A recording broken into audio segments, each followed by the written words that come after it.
صاحب مجھے ایک بات بتائیے کہ آپ تو پالیٹیشین نہیں ہیں سر، یہ جو اس وقت کے معاملات چل رہے ہیں، ایک تو مصدق ملک صاحب کا ویو ہے، وہ بھی میرے لیے بڑے قابل احترام ہے. انہوں نے یہ کہا کہ جی ٹھیک ہے وہ یہ ونڈکٹیو ہوئے تھے، لیکن ہمارے ذہن میں تھا کہ پاکستان کی اکانومی کو مزید ورس ہونے سے بچانا ہے. دوسری طرف ڈار صاحب ہے، وہ کہہ رہے ہیں ہم ونڈکٹیو تو ہم کوئی نہیں، ہم سپریم کورٹ کی روشنی میں ججز ہم نے بڑھانے ضرور تھے، اور ہمارا اقتصادی سروے بتا رہا ہے کہ ان کے پاس حکومت اس سے بہتر حالات میں آئی تھی جس میں انہوں نے ابھی رکھی ہوئی ہے. سر آپ کس طرح دیکھتے ہیں ان تمام معاملات کو، دونوں پوائنٹ آف ویوز کو؟ بہت شکریہ آپ کا. جو گفتگو میں نے اب تک سنی ہے اس کے اوپر تو میں تبصرہ کرنے کی پوزیشن میں نہیں ہوں کیونکہ میں سیاستدان نہیں ہوں، لیکن تھوڑی سی آبزرویشن میری ہیں جو آپ کے ساتھ شیئر کرتا ہوں. سر دیکھیے، اگر تو یہ تاثر دینے کی کوشش کی جائے کہ پچھلے 4 سال میں آل واز ویل، نہ مہنگائی تھی، ملک ترقی کر رہا تھا، ایک دم زندگی جو ہے عوام کی بہت آسان تھی، تو یہ پریمسز شاید آپ مان لیں گے، لیکن میرے لیے تھوڑا سا ذرا مشکل ہے. نہیں، میں بھی نہیں مان رہا اس کو، میں آپ کے ساتھ ہوں اس پہ. جی بالکل. پچھلے 3 سال سے جی پچھلے 3 سال سے مہنگائی کا رونا اپنے عروج میں تھا. جو پوری پی ڈی ایم بنی تھی اس کی تشکیل مہنگائی پہ ہوئی تھی. اس کے بعد جو لانگ مارچ کیے، چاہے وہ زرداری صاحب بلاول زرداری نے کیے، چاہے وہ مولانا نے کیے، وہ مہنگائی پر تھے. تو all is well in the state of Denmark والا کانسیپٹ تو اس وقت بھی ٹھیک نہیں تھا. اب آ جائیے آج کے اوپر. دیکھیے، یہ جو آج کلیم کر رہے ہیں، خاص طور سے بیان جو دستگیر صاحب کا ہے کہ وہ سب کو ڈسکوالیفائی کرنا چاہتے تھے، آپ ذرا عمران خان صاحب کے بیانات پر جائیے. تسلسل سے وہ ایک بات کہہ رہے تھے، کسی کو نہیں چھوڑوں گا، سب کو جیلوں میں ڈالوں گا. آپ مجھے بتائیے وہ کون ہوتے ہیں یہ کہنے والے؟ یہ تو عدالتوں نے فیصلہ کرنا ہے کس نے جیل میں جانا ہے، کس نے نہیں جانا ہے، کیونکہ ایک طرف یہ دعویٰ تھا اور دوسری طرف ایک کیس نیب میں کبھی ثابت نہیں ہو کے دیا، ایک کوڑی کبھی ریکور نہیں ہو کے دی.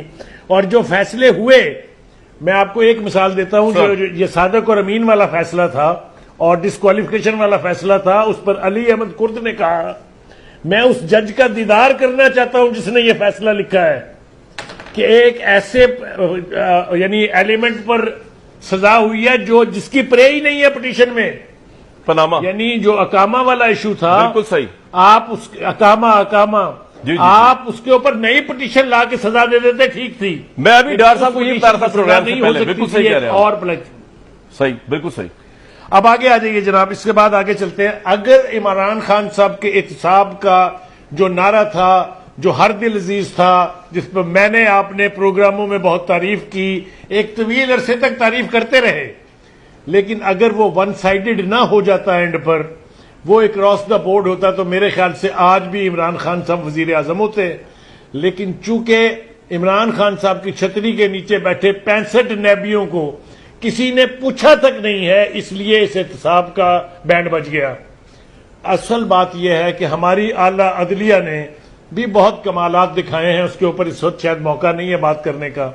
لیکن ایک نیب کا ذکر میں ضرور کرنا چاہتا ہوں کہ ایک ایسا ادارہ جس کو ایک فوجی ڈکٹیٹر نے سیاستدانوں کو فکس کرنے کے لیے بنایا، دونوں جماعتیں اس کے ساتھ لٹکی ہوئی ہیں آج تک. مجھے تو ان کی عقل کا ماتم کرنے کو دل P M L N Peoples Party P T I. جی پی ٹی آئی نے تو خیر یوٹیلائز بھی کیا فلی. جی بالکل ٹھیک ہے. اب بتائیں اس کے آگے میں کیا کہوں. اور بخاری صاحب مجھے ایک بات بتائیے کہ آپ کے نزدیک یہ جو سب کچھ ہوا ہے، چلے ایک اور ڈفرنٹ کوشچن ہے، یہ تو اس ملک میں ہوتا ہی ہے نا، جو عمران خان صاحب اتنا کانسپریسی کا شور انہوں نے مچا دیا اور بہت زیادہ اس کو اوپر تک لے گئے ہیں، یہ تو اس ملک میں ہوتا ہی ہے سر. نواز شریف 2/3 پرائم منسٹر آپ ابھی خود کہہ رہے ہیں، اور میں بھی ڈار اپنے بھائی میرے آئے ہوئے تھے، میرے آفس میں آج آئے ہوئے ہیں. میں کوئی یہ کہہ رہا تھا کہ یار یہ جو فیصلہ آیا تھا پاناما، اور اس میں پاناما کے میرٹ کے بجائے اقامہ پہ نکال دیا، تو یہ جوڈیشری کا ایک بدترین فیصلہ سمجھا جاتا ہے بہت سے لوگوں کے نزدیک. تو یہ تو پہلی دفعہ تو نہیں ہوا عمران خان کو بھی ہٹا دیا یا ہٹ گئے یا ووٹ آف نو کانفیڈنس ہو گیا. تو اتنا پرابلم کیا ہوا ہے سر؟ اب کی دفعہ کیا اتنا پرابلم ہوا ہے؟ اتنا شور مچا ہوا ہے سوشل میڈیا پہ بھی، اور عمران صاحب کی پارٹی بھی بڑی پرجوش ہے کہ جی ہٹا دیا اور بیرونی سازش. بخاری صاحب یہ تو ہوتا ہی ہے اس ملک میں. میں عرض کر دیتا ہوں، میں مختصراً عرض کر دیتا ہوں. ایک فیصلہ عدالت کا تھا، دوسرا فیصلہ پارلیمنٹ کا تھا. ہم نعرے مارتے نہیں تھکتے کہ پارلیمنٹ کو سپریم ہونا چاہیے.